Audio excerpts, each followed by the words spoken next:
The first 7 days after death. Consciousness at the threshold of dissolution and choice. Welcome back to this channel, a space dedicated not to superstition, not to shallow comfort, but to serious inquiry into one of the most avoided subjects in modern civilization, death and what may follow it. Each time you return here, I make you a promise. Not reassurance, not dogma, but something far more demanding and far more valuable. I promise to offer you ideas that strengthen your inner structure, insights that do not anesthetize fear, but transform fear into understanding. Wisdom that allows you to look at death not as a collapse into darkness, but as a phenomenon that can be examined, interpreted, and prepared for. If the philosophical and spiritual explorations shared on this channel contribute meaningfully to your life, if they sharpen your awareness, deepen your reflection, or offer clarity where culture has only offered silence, then I invite you to support this work through subscribing, liking, and enabling notifications. These small gestures allow this channel to continue building something increasingly rare in our age: depth, patience, and intellectual courage. The question no one asks until it is too late. Today's topic begins with a question that most people carry quietly for decades. A question they feel but do not articulate.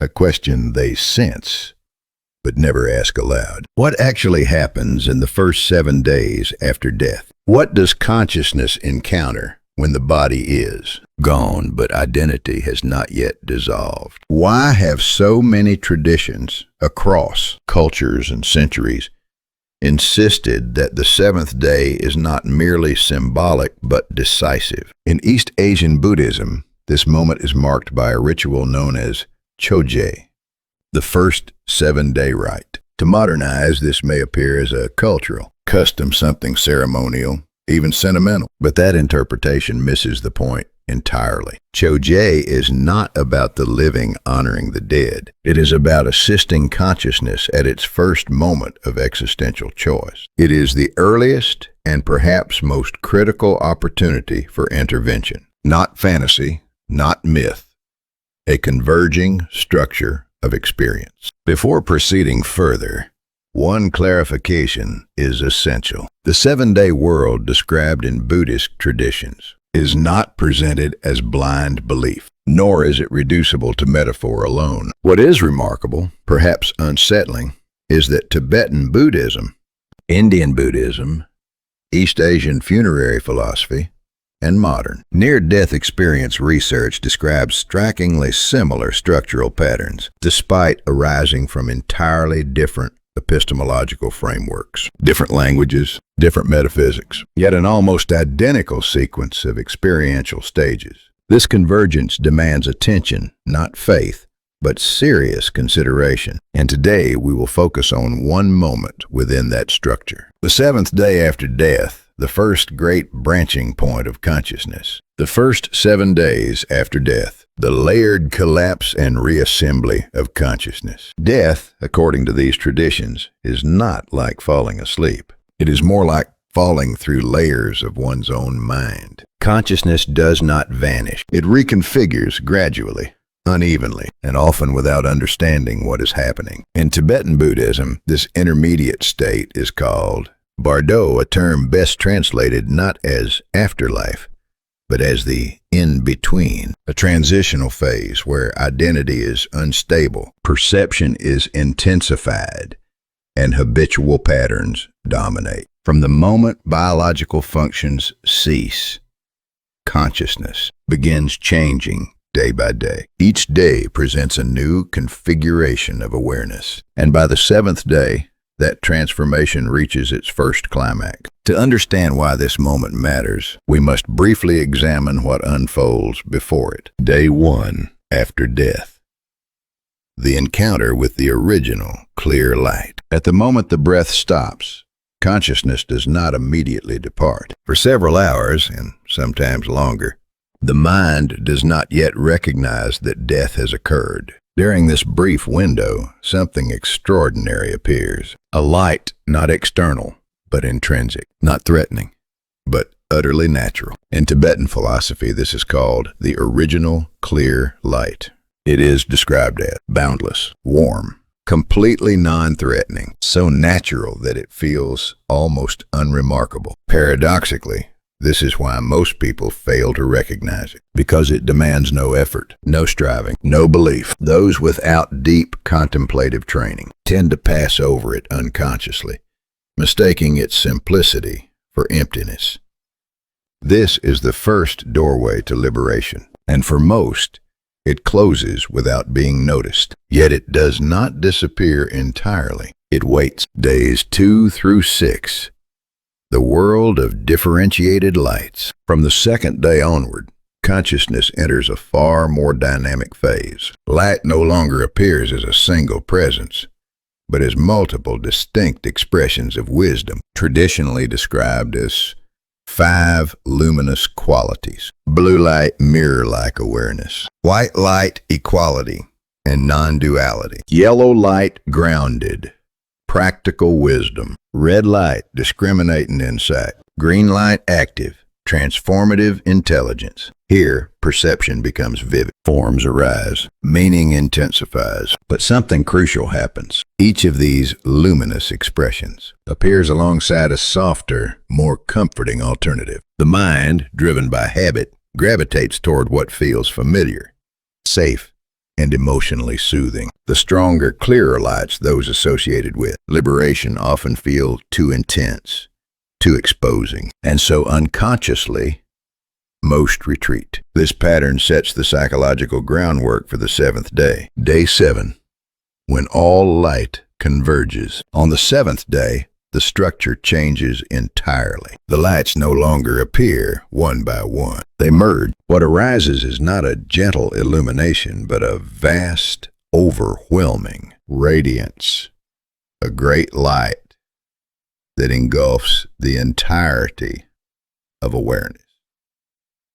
Those who encounter it report 2 simultaneous sensations: an indescribable sense of belonging, an equally powerful sense of being unable to endure its intensity. It feels like truth without filters, reality without defenses, and instinctively, consciousness recoils. This recoil, this moment of hesitation, is the first true existential decision point after death. The appearance of the wrathful forms. At this stage, many traditions describe the emergence of what are called wrathful deities. To the untrained eye, these figures appear terrifying. Flames, fierce expressions, overwhelming sound and energy. But this is a misunderstanding. These forms do not represent punishment. They represent urgency. In Buddhist philosophy, wrathful forms are compassion in its most uncompromising expression. Like a parent shouting to stop a child from stepping into traffic, their intensity is not cruelty, it is precision. They exist to prevent consciousness from slipping back into familiar patterns. The 2 lights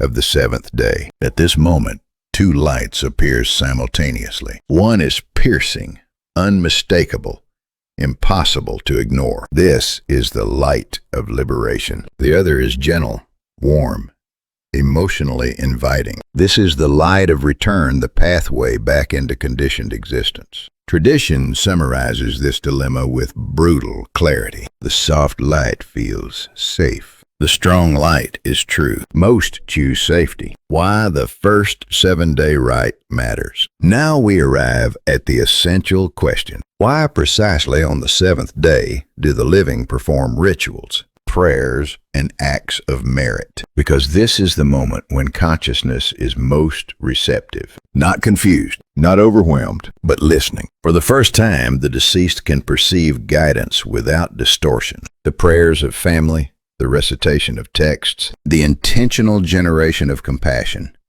all of these function as anchors, stabilizing awareness in the face of fear. They do not force a choice. They restore courage, and courage at this threshold is everything. Whether one interprets these accounts metaphysically, psychologically, or symbolically, one fact remains. Death is not a blank instant. It is a process, and processes can be understood. Preparation in this sense is not about belief. It is about familiarity. To recognize the light when it appears, one must have contemplated it while alive. We will continue this exploration in the next lecture. Thank you for thinking deeply and for walking willingly toward questions most people spend their lives running from. The seventh day and the weight of choice, karma, probability, and the first true fork in consciousness. Let us now move deeper beyond imagery, beyond ritual, and into the structural logic behind why the seventh day after death carries such extraordinary significance. In Buddhist thought, the first 7-day rite, or choje, is not merely an act of remembrance. It is understood as the first decisive intervention in the momentum of consciousness after death. This is where the concept of karma must be clarified, especially for a Western audience. Karma, in its classical sense, is not divine punishment. It is not cosmic bookkeeping. It is psychological inertia. The accumulated weight of habits, intentions, emotional reflexes, and unconscious tendencies that shape how consciousness moves when external structures fall away. And choje, in this sense, represents the first deliberate attempt to reduce that inertia. Choje as the first stage of karmic lightening. The merit generated through choje is described as the initial loosening of karmic density. It does not erase the past. It does not rewrite a life. Instead, it lightens the gravitational pull of accumulated tendencies, allowing consciousness to move with greater freedom in the days that follow. This is why in East Asian Buddhism, choje is not isolated. It initiates a sequence second 7-day rites, third, and so on, culminating in the 49th day, when the transitional process is understood to reach completion. But the first intervention matters most, because the first adjustment of trajectory has the greatest leverage. Why is the light stronger on the 7th day? A structural explanation of consciousness. A common misunderstanding is that the 7th day introduces a stronger light. From the perspective of Tibetan philosophy, this is inaccurate. The light does not intensify. Consciousness becomes clearer. After death, awareness gradually detaches from the density of physical embodiment. As it does so, it takes on what the tradition calls a lighter form, less constrained by memory, identity, and emotional reflex. On the 7th day, 2 structural changes occur simultaneously. First, the dissolution of the ego structure. By the 7th day, the architecture of the personal self has largely collapsed. What dissolves includes autobiographical memory, unfulfilled desire, emotional residue, defensive pride, obsessive self-narrative. In Western terms, we might say that the ego loses narrative coherence. What remains is not personality, but bare awareness, stripped of its usual justifications and protections. Second, maximum transparency of consciousness. As the ego dissolves, awareness becomes unusually lucid. Perception sharpens. Distortion diminishes. This is why the light appears overwhelming, not because it is brighter, but because there is finally nothing left to filter it. In short, the light is not stronger. The soul is clear. And clarity, without preparation, can be terrifying. The 7th day as one of the final high-level opportunities for liberation. Buddhist teachings describe the 49 days after death as containing multiple opportunities for liberation. However, not all opportunities are equal. The earliest window, the first 7 days, is considered the highest quality opportunity. Why? Because at this point, consciousness has not yet been pulled deeply back toward conditioned existence. Habitual identity has loosened. Awareness is still close to its original, unstructured state. Later opportunities exist, but they occur after consciousness has already begun, re-solidifying around new tendencies. In that sense, the 7th day represents one of the last moments when liberation is structurally easy. The first true fork in the road. This is why the seventh day and Chojay are described as the first genuine branching point. To summarize what we have established so far, the seventh day is when all wisdom lights converge into a single vast radiance. The so-called wrathful forms are not threats, but uncompromising expressions of compassion. The intense light leads toward liberation. The soft, familiar light leads toward rebirth. Chojay is the only moment when the living can meaningfully assist consciousness at this fork. Having understood this structure, a question naturally arises, and it is a question that unsettles many people. So, what are the odds? What is the actual likelihood of liberation? If someone has lived a mostly decent life, not a saint, not a criminal, simply a normal human being with minor faults and ordinary regrets, where does their consciousness tend to go? This is not idle curiosity. It forces us to ask, how close is ordinary human life to salvation? Do small, everyday moral failures matter in the ultimate journey of consciousness? Let us address this carefully. Tibetan Buddhism does not speak in numbers, but it speaks in structure. First, an important clarification. Tibetan Buddhism does not describe liberation in numerical probabilities. There is no doctrine of 30% enlightenment or 70% rebirth. Why?